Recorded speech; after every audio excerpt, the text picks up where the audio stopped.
ধনুৰাশি জাতক জাতিকাসকলৰ আগষ্ট মাহৰ সম্পূৰ্ণ ৰাশিফল সিদ্ধান্ত আজিৰ ভিডিঅ'টোৰ যোগেদি আমি সুন্দৰভাৱে জানি লওঁ আহক। 1 আগষ্টৰ পৰা 31 আগষ্টলৈকে কেনেধৰণে দিন পাৰ কৰিব পাৰিব আৰু কি সুযোগ সুবিধা লাভ কৰিব পাৰিব। এই মাহত মা লক্ষ্মীৰ পৰম কৃপা আপোনালোকে লাভ কৰিবলৈ সক্ষম হ'ব। ঘৰত প্ৰচুৰ পৰিমাণে অৰ্থৰ আগমন হ'বলৈ ধৰিব, কৰ্মত সফলতা অৰ্জন কৰিব পাৰিব। আহক তেনেহ'লে বেছি দেৰি নকৰি আমি সুন্দৰভাৱে জানি লওঁ। যদি ভিডিঅ'টো ভাল লাগে লাইক এটা কৰি আমাৰ মনোবল বঢ়াব আৰু আপোনালোকৰ বন্ধুবৰ্গৰ লগত শ্বেয়াৰ কৰি তেওঁলোককো উপকৃত কৰিব। আগষ্ট মাহটো ধনুৰাশি জাতক জাতিকাসকলৰ কাৰণে মিশ্ৰিত ফলাফল যোগ দেখিবলৈ পোৱা যায়। কেৰিয়াৰৰ ক্ষেত্ৰত আপোনালোকৰ এই মাহটো ভাল ফল প্ৰাপ্তিৰ যোগ দেখিবলৈ পাব। কেৰিয়াৰত নতুন সুযোগ সুবিধা আপোনালোকে লাভ কৰিবলৈ সক্ষম হোৱা দেখিবলৈ পোৱা যাব। কৰ্মক্ষেত্ৰত কিছু কঠিনতা আহিব পাৰে যদিও শেষৰ ফাললৈ আপোনালোকে সফলতা অৰ্জন কৰিবলৈ সক্ষম হোৱা দেখিবলৈ পোৱা যাব। জ্যেষ্ঠ মানুহৰ লগত মত বিৰোধৰ মাজত সোমাই নপৰাটোৱেই মংগলময়। আপোনালোকৰ বহু বেছি অসুবিধা হৈ পৰাৰ সম্ভাৱনা দেখিবলৈ পোৱা যাব। কৰ্মৰ ক্ষেত্ৰত আপোনালোকে সহকৰ্মীৰ পৰা সহযোগিতা লাভ কৰিব পাৰিব, কিন্তু কোনো আপোনালোকৰ ক্ষতি কৰা লোকে আপোনালোকক যাতে বিবাদৰ মাজত সোমাই পেলাব নোৱাৰে বা সোমাবলৈ চেষ্টা নকৰে তাৰ প্ৰতি লক্ষ্য ৰাখিব। ব্যৱসায়িক বাণিজ্যৰ ক্ষেত্ৰত লগত জড়িত লোকসকলৰ কাৰণে ইমান বেয়া দেখিবলৈ পোৱা নাযাব। শিক্ষাৰ ক্ষেত্ৰত এই মাহটোৰ কথা ক'বলৈ হ'লে মিশ্ৰিত ফলাফলৰ যোগ দেখিবলৈ পোৱা যাব। বিশেষকৈ 13 আগষ্টৰ পিছৰ পৰা বৃহস্পতি শুভ প্ৰভাৱ পৰিব শিক্ষাৰ ক্ষেত্ৰত। প্ৰথম কেইটা দিন আপোনালোকে কিছু সংঘৰ্ষ কৰিব লাগিব যদিও 13 আগষ্টৰ পিছৰ পৰা আপোনালোকৰ বহু ক্ষেত্ৰত উন্নতি হৈ পৰিব শিক্ষাৰ ক্ষেত্ৰত। চতুৰ্থ গৃহত শনি আৰু মংগলৰ প্ৰভাৱৰ ফলত আপোনালোকৰ মনোযোগ বৃদ্ধি পাবলৈ ধৰিব। যিকোনো ক্ষেত্ৰত আপোনালোকে অতি সোনকালে বুজিবলৈ সক্ষম হ'ব আৰু অতি সোনকালে সেই কাম আপোনালোকে সম্পূৰ্ণ কৰিব পাৰিব। আন্তৰিকতা আপোনালোকৰ বৃদ্ধি পাবলৈ ধৰিব। পৰিয়ালবৰ্গৰ মাজত চলোতে মধ্যমীয়াভাৱে পাৰ হোৱা দেখিবলৈ পোৱা যাব। পাৰিবাৰিক ক্ষেত্ৰত আপোনালোকৰ সমস্যা দূৰ হৈ পৰিব, কিন্তু কথা বতৰাৰ ক্ষেত্ৰত অলপ সংযম আপোনালোকে হৈ চলিব লাগিব। শিল্পী সাংস্কৃতিক জগতৰ লগত জড়িত লোকসকলৰ কাৰণে অনুকূলতাৰ মাজেৰে পাৰ হোৱা দেখিবলৈ পোৱা যাব। মামলা মোকদ্দমাৰ লগত জড়িত লোকসকলৰ কাৰণে মধ্যম হিচাপে পাৰ হোৱা দেখিবলৈ পোৱা যাব। প্ৰেমৰ ক্ষেত্ৰত কিছু দুৰ্বল ভাৱ হোৱাৰ সম্ভাৱনা দেখিবলৈ পোৱা যাব পাৰে। আপুনি নিজৰ ওপৰত নিয়ন্ত্ৰণ ৰাখিব লাগিব। যদি নিজৰ ওপৰত নিয়ন্ত্ৰণ নাৰাখি কিবা কাম আপোনালোকে হাতত লয় তেনেহ'লে ইয়াৰ পৰা লোকচান হোৱাৰ সন্মুখীন বেছি দেখিবলৈ পোৱা যাব পাৰে। কোৰ্ট কাছাৰীৰ লগত জড়িত লোকসকলে সমস্যাৰ সন্মুখীন ইমান নহ'ব। সৰু কথা এটাতে লাগি যুক্তি তৰ্ক আপোনালোকে নকৰাটোৱেই মংগলময়। ভালকৈ শুনাৰ পিছতহে যুক্তি তৰ্কৰ মাজত সোমাবলৈ চেষ্টা কৰিব বা নোসোমোৱাটোৱেই আপোনালোকৰ কাৰণে মংগলময় বুলি ক'ব পৰা যায়। দাম্পত্য জীৱনৰ বাবে এই মাহটো উন্নত ফলপ্ৰাপ্তিৰ আশা কৰিব পৰা যায়। দাম্পত্য জীৱনৰ লগত জড়িত লোকসকলে দূৰ ভ্ৰমণৰ যোগ আপোনালোকে দেখিবলৈ পাব। আৰ্থিক ক্ষেত্ৰত আপোনালোকৰ কষ্টৰ ফল লাভ কৰিবলৈ সক্ষম হ'ব। পাবলগীয়া ধন কিছু পৰিমাণে আপোনালোকে লাভ কৰিব পাৰিব। কিছু ক্ষেত্ৰত আপোনালোকে দিবও পাৰিব ধন। বিনিয়োগৰ ক্ষেত্ৰত ইমান অসুবিধা দেখিবলৈ পোৱা নাযায়। নিজৰ কৰ্মত যদি আৰু অধিক প্ৰসাৰ কৰিব আপোনালোকে বিচাৰে তেনেহ'লে আপোনালোকে সুন্দৰভাৱে পাৰিব। ফলপ্ৰাপ্তিৰ সম্ভাৱনা দেখিবলৈ পোৱা যায়। সঞ্চয় কৰিব পাৰিব, কিন্তু অবান্তিক খৰচৰ মাত্ৰা কিছু ক্ষেত্ৰত আপোনালোকৰ বৃদ্ধি পোৱাৰ সম্ভাৱনা দেখিবলৈ পোৱা যাব পাৰে। উপাৰ্জনৰ বাট মুকলি হৈ পৰিব বা কেও ফালৰ পৰা আপোনালোকৰ ঘৰত উপাৰ্জন বৃদ্ধি পোৱাৰ যোগ দেখিবলৈ পোৱা যাব। এই আগষ্ট মাহটো আপোনালোকৰ যথেষ্ট ভালভাৱে পাৰ হ'ব। আৰ্থিক ক্ষেত্ৰত স্বাস্থ্যৰ ক্ষেত্ৰত অনুকূল ফলাফলৰ যোগ দেখিবলৈ পোৱা যাব, কিন্তু খোৱা বোৱাৰ ক্ষেত্ৰত অকণমান গুৰুত্ব ৰাখিব লাগিব। ঘৰত যদি আগৰ পৰাই কাৰোবাৰ স্বাস্থ্যৰ বেয়া হৈ আছে বা স্বাস্থ্য যদি অঘটন হৈ আছে তেনেহ'লে তেওঁলোকৰ প্ৰতি বিশেষকৈ নজৰ ৰাখিবলৈ আপোনালোকে চেষ্টা কৰিব লাগিব।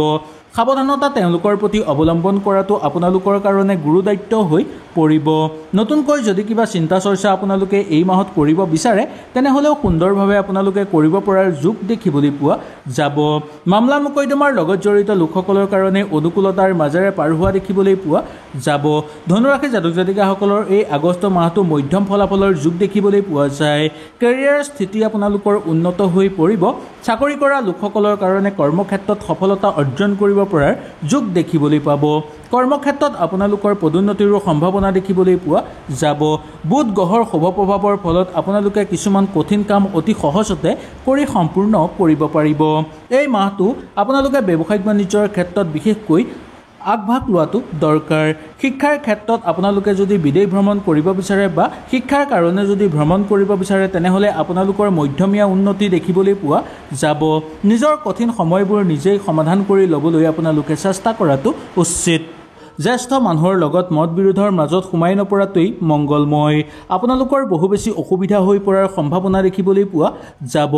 কৰ্মৰ ক্ষেত্ৰত আপোনালোকে সহকৰ্মীৰ পৰা সহযোগিতা লাভ কৰিব পাৰিব, কিন্তু কোনো আপোনালোকৰ ক্ষতি কৰা লোকে আপোনালোকক যাতে বিবাদৰ মাজত সোমাই পেলাব নোৱাৰে বা সোমাবলৈ চেষ্টা নকৰে তাৰ প্ৰতি লক্ষ্য ৰাখিব। ব্যৱসায়িক বাণিজ্যৰ ক্ষেত্ৰত লগত জড়িত লোকসকলৰ কাৰণে ইমান বেয়া দেখিবলৈ পোৱা নাযাব। শিক্ষাৰ ক্ষেত্ৰত এই মাহটোৰ কথা ক'বলৈ হ'লে মিশ্ৰিত ফলাফলৰ যুগ দেখিবলৈ পোৱা যাব। বিশেষকৈ 13 আগষ্টৰ পিছৰ পৰা বৃহস্পতি শুভ প্ৰভাৱ পৰিব শিক্ষাৰ ক্ষেত্ৰত। প্ৰথম কেইটা দিন আপোনালোকে কিছু সংঘৰ্ষ কৰিব লাগিব যদিও 13 আগষ্টৰ পিছৰ পৰা আপোনালোকৰ বহু ক্ষেত্ৰত উন্নতি হৈ পৰিব শিক্ষাৰ ক্ষেত্ৰত। চতুৰ্থ গৃহত শনি আৰু মংগলৰ প্ৰভাৱৰ ফলত আপোনালোকৰ মনোযোগ বৃদ্ধি পাবলৈ ধৰিব। যিকোনো ক্ষেত্ৰত আপোনালোকে অতি সোনকালে বুজিবলৈ সক্ষম হ'ব আৰু অতি সোনকালে সেই কাম আপোনালোকে সম্পূৰ্ণ কৰিব পাৰিব। আন্তৰিকতা আপোনালোকৰ বৃদ্ধি পাবলৈ ধৰিব। পৰিয়ালবৰ্গৰ মাজত চলোতে মধ্যমীয়াভাৱে পাৰ হোৱা দেখিবলৈ পোৱা যাব। পাৰিবাৰিক ক্ষেত্ৰত আপোনালোকৰ সমস্যা দূৰ হৈ পৰিব, কিন্তু কথা বতৰাৰ ক্ষেত্ৰত অলপ সংযম আপোনালোকে হৈ চলিব লাগিব। শিল্পী সাংস্কৃতিক জগতৰ লগত জড়িত লোকসকলৰ কাৰণে অনুকূলতাৰ মাজেৰে পাৰ হোৱা দেখিবলৈ পোৱা যাব। মামলা মোকদ্দমাৰ লগত জড়িত লোকসকলৰ কাৰণে মধ্যম হিচাপে পাৰ হোৱা দেখিবলৈ পোৱা যাব। প্ৰেমৰ ক্ষেত্ৰত কিছু দুৰ্বল ভাৱ হোৱাৰ সম্ভাৱনা দেখিবলৈ পোৱা যাব পাৰে। আপুনি নিজৰ ওপৰত নিয়ন্ত্ৰণ ৰাখিব লাগিব। যদি নিজৰ ওপৰত নিয়ন্ত্ৰণ নাৰাখি কিবা কাম আপোনালোকে হাতত লয় তেনেহ'লে ইয়াৰ পৰা লোকচান হোৱাৰ সন্মুখীন বেছি দেখিবলৈ পোৱা যাব পাৰে। কোৰ্ট কাছাৰীৰ লগত জড়িত লোকসকলে সমস্যাৰ সন্মুখীন ইমান নহ'ব। সৰু কথা এটাতে লাগি যুক্তি তৰ্ক আপোনালোকে নকৰাটোৱেই মংগলময়। ভালকৈ কথা বতৰা ভালকৈ শুনাৰ পিছতহে যুক্তি তৰ্কৰ মাজত সোমাবলৈ চেষ্টা কৰিব বা নোসোমোৱাটোৱেই আপোনালোকৰ কাৰণে মংগলময় বুলি ক'ব পৰা যায়। দাম্পত্য জীৱনৰ বাবে এই মাহটো উন্নত ফলপ্ৰাপ্তিৰ আশা কৰিব পৰা যায়।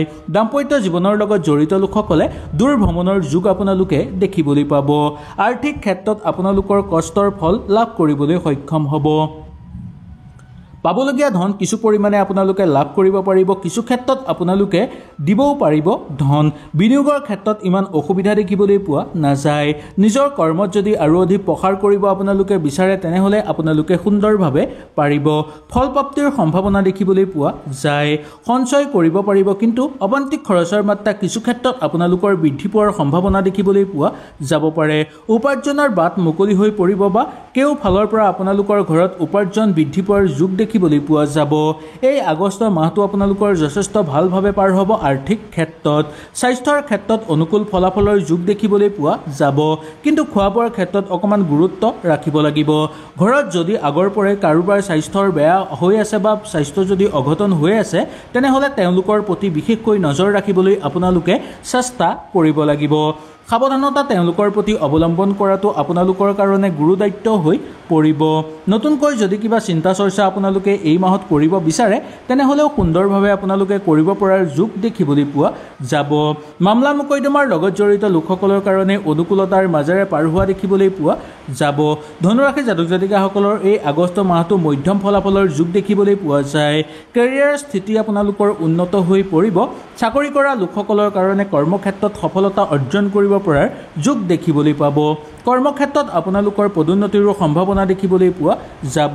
বুধ গ্ৰহৰ শুভ প্ৰভাৱৰ ফলত আপোনালোকে কিছুমান কঠিন কাম অতি সহজতে কৰি সম্পূৰ্ণ কৰিব পাৰিব।